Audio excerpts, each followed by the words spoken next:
obviously lots of rawhide binding around there to try and hold it together. It's fat.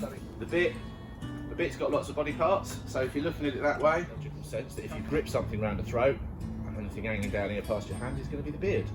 Okay, so this part of the blade is for, I'm making the assumption, and assumptions are always dangerous, but I'm making the assumption that most people want to prepare firewood more than anything else. Follow the edge along, and with a little bit of practice, you actually no longer need to look, you can tell with your ear, because as soon as you get the angle wrong, the sound changes.